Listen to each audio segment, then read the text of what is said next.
You know what? The devil will tell you he's going to come and fight. And guess what? He's going to show up. I remember in our neighborhood, we had and I've told you about Billy Becker. Biggest bully in the whole world. I never took so many whippings in my life. And you know what? When Billy Becker looked at you and said, I'm coming to your house today, I'm going to whip you. You get ready, you're going to get whipped.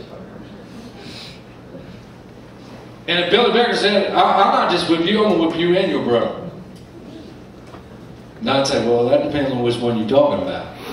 Because I got an older brother that just probably would just kill you if he did what I was doing. But the devil's the same way. If he tells you that he's coming, he's coming. And if you think, how many know that Jesus tried to get rid of him on the mount and he just kept coming back? With new ways.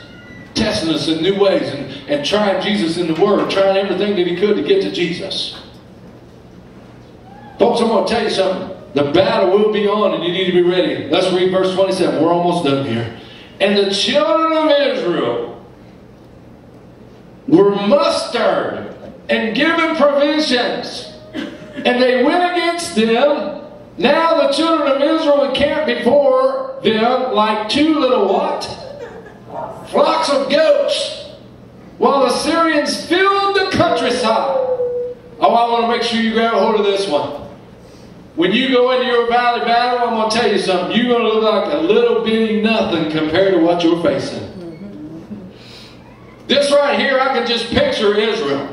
Looking like two little groups of people with maybe a few tents here and there. Down in the valley looking like men. And I can imagine the countryside's full of these soldiers and these men, these Syrian men. And just full of the countryside. And I can imagine some of the Israelites must have got up. And some of you may be this way. You may not be. So don't say amen or me. But some folks they don't really trust God a lot.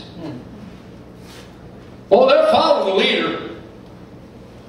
Could you imagine one morning as coffee was brewing and the campsite was getting ready to get going and they were getting close to battle and a couple of guys come out of the tent and they're yawning and stretching and they look up on the hillside and they see the whole hillside filled with these men and they thought to themselves, I must be crazy to be here. Many times we're in the valley and we look at our battle and it looks just like the countryside is full of the enemy against us and I'm nobody. I'm all by myself. I'm nothing compared to what I'm facing. How many know I got good news for you?